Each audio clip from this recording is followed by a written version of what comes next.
series. Welcome to Pen to Paper's latest episode. We are all done the publishing series and now we are moving on to some new content. But before we get to the new content, I just wanted to let you know about a contest that I'm running this month, the month of April. And I'm running it because it's my birthday this month and I want to gift you all, well, whoever wins the contest with a free copy of my sequel to Wisps of Gold. It is called Scathed Bones.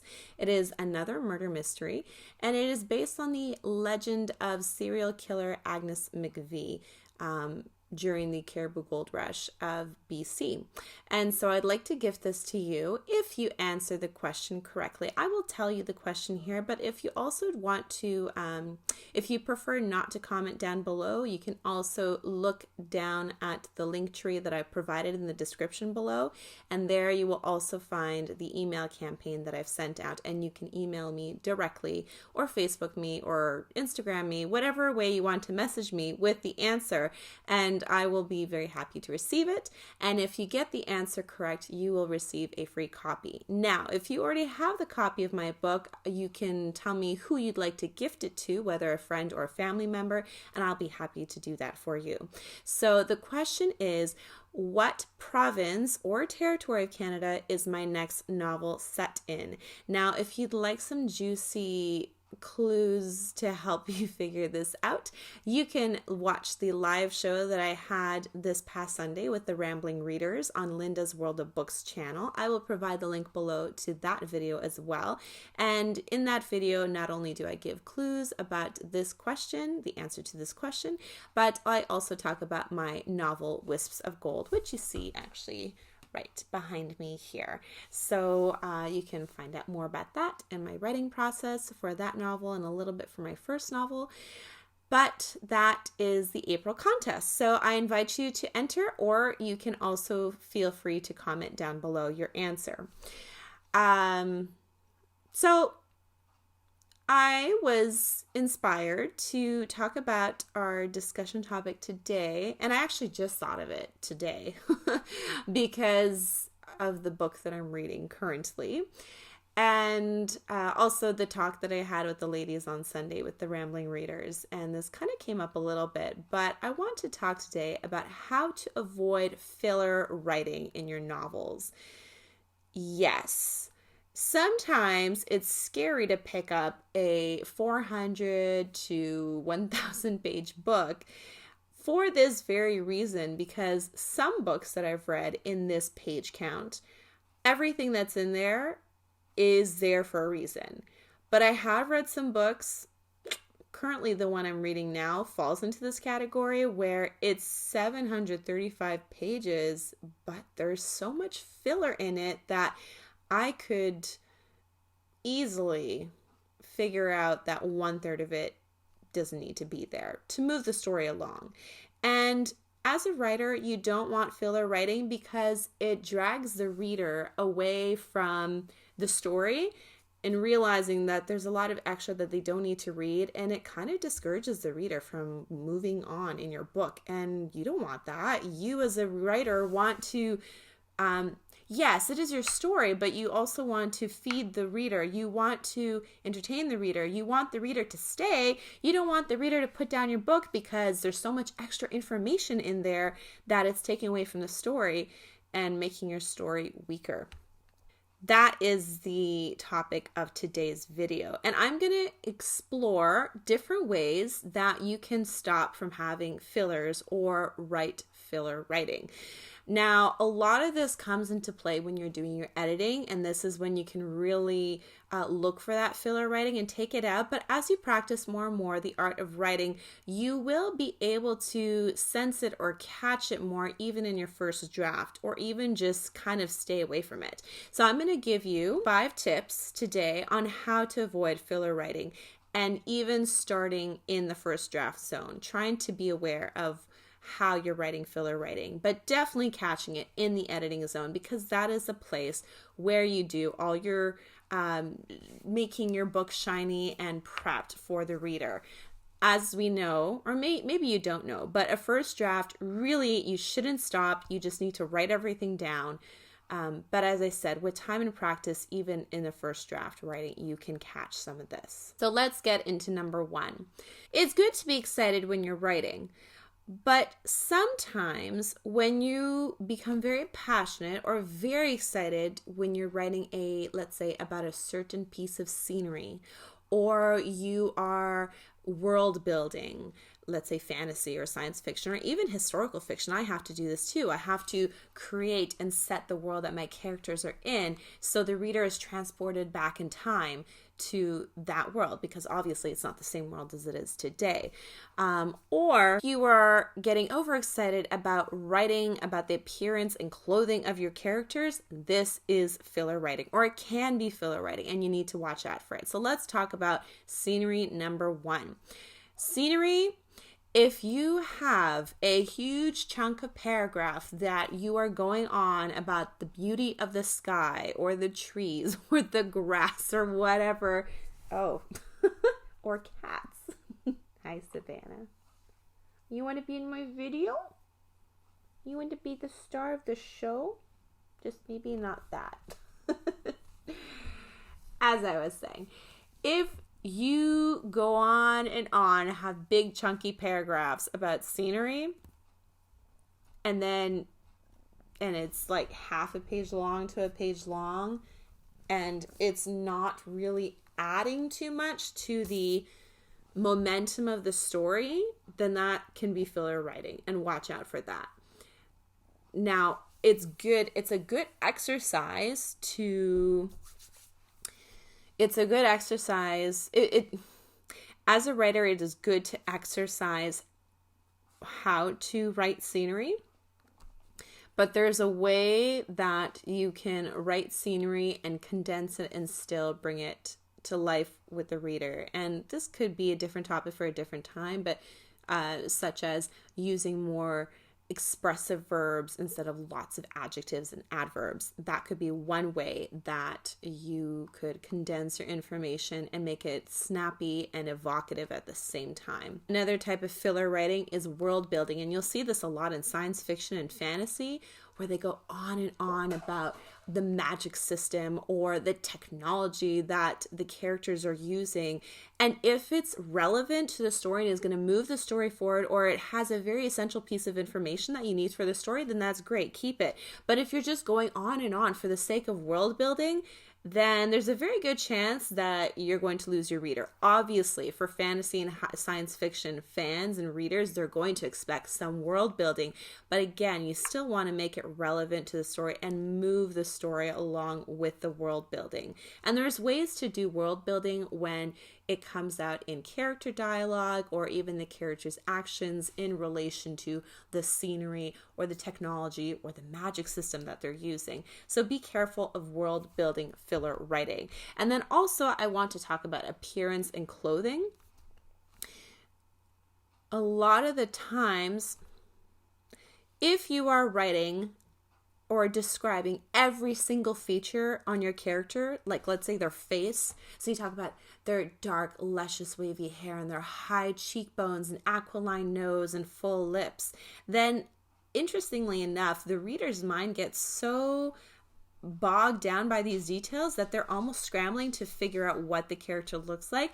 But maybe if you throw in one or two major aspects of the character physically, the appearance, and then cement it with the character's character, personality, and their dialogue and the way that they act. That's my dog's nails on the floor. The way that they... You need to go outside? Right, I'm back. So if that's all cemented by what the character's dialogue and how they act in the story, then that is more...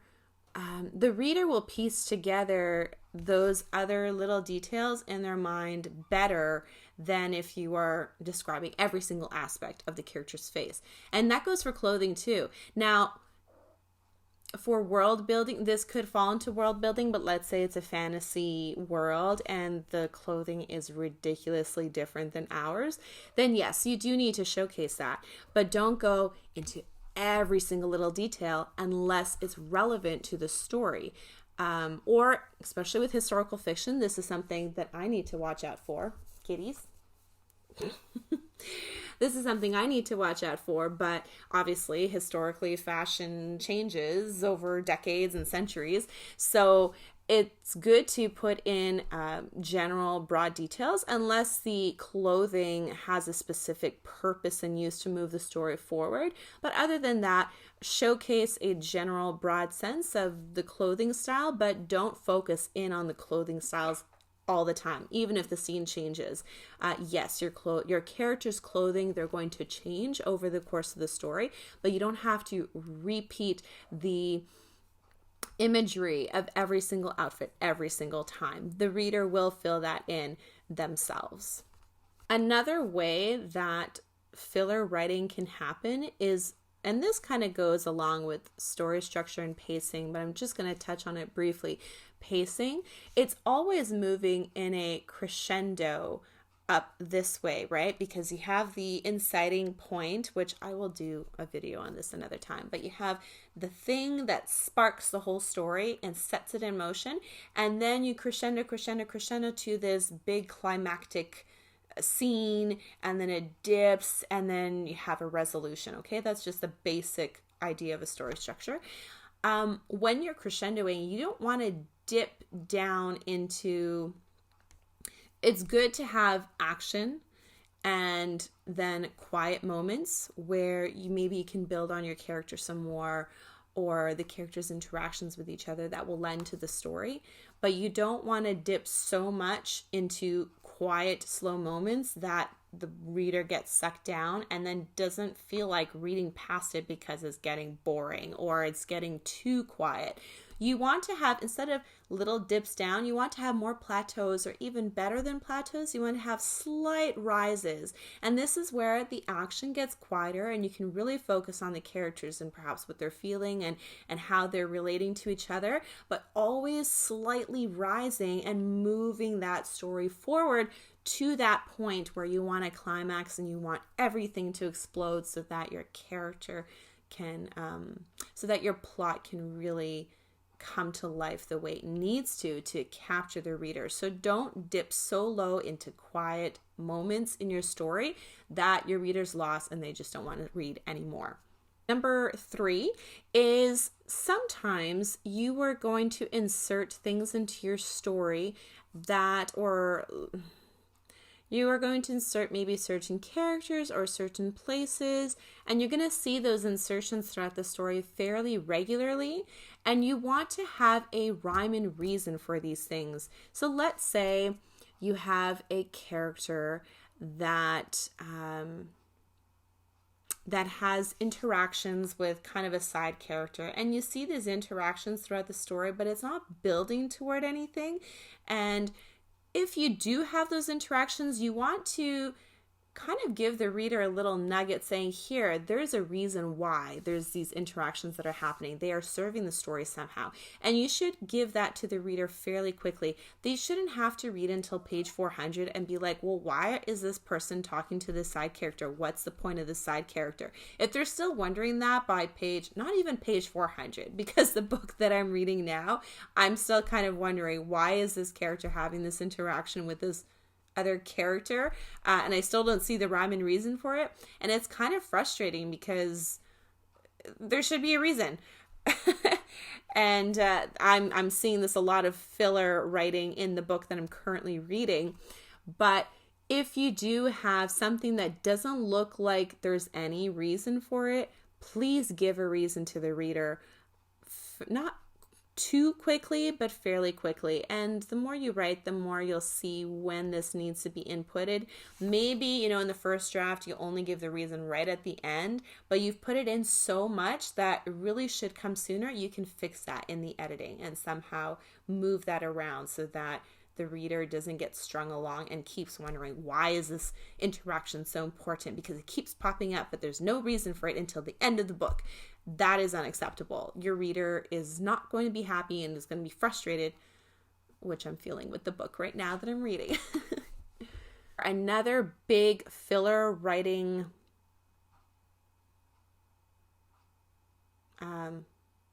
tool that people use is backstory. And you really want to be careful with backstory. Now, you can do a novel well with backstory, but I want to caution against putting large chunks of backstory in the middle of your action, because that can be a device that bogs down the story and the reader has a hard time getting past it. Two ways you can avoid this is, instead of having whole sections of backstory within your rising action, within the actual present moment story, you can put that backstory, weave it in to characters' dialogues when they're talking to each other, or perhaps a character comes across a scene or another side character that reminds them of something that happened in the past that's relevant to the story now, and you can kind of weave that in with very crucial sentences. And I'm not talking paragraphs, I'm talking sentences that will clue the reader in that there is some important backstory and they need to keep reading, but not so much that they're like, oh, okay, here's another backstory point. And if you do need to put in chunks of backstory, make sure they're limited, that they're small, that they're snappy, concise, and on point, because you don't, as I said, want to suck the reader out of the present story so that you take them out and then you insert them back in. They're like, oh, wait, what just happened? Where am I? What's the point of that backstory? If you do insert backstory, make sure it's small, snappy, and that there's actual reason to it, that you're showing something about the character that really needed to be shown with the backstory. If it's not necessary, then use the backstory differently. Number 5, if you see within your writing and you have other people read it, beta readers or editors, and you have other people read it and they say, you know, this phrase pops up over and over and over again, or like the book that I'm reading has a lot of this, or maybe not certain phrases, but certain ways of phrasing things. If it pops up over and over and over again, especially when you're reading a 700-page book, it gets annoying. And you're like, please phrase it differently, or just stop phrasing it at all. We get the point, okay? So beware of repeat phrases, or the way that you are a certain movement or way that you're phrasing things. Ask people, if you know perhaps that you're quite prone to it, then ask people, say, you know, when you have beta readers, ask them, did I phrase something over and over again, or just tweaked it here and there, but it looked the same throughout the book? And if they say, yeah, you know, you kept, I don't know, certain phrase kept popping up, or the way, or just was tweaked a little bit here and there, but it was kind of getting boring, then definitely cut it out. Put it sparingly in your work. It's better to cut more of it out than to just take out a few here and there. Oh, it's okay. No.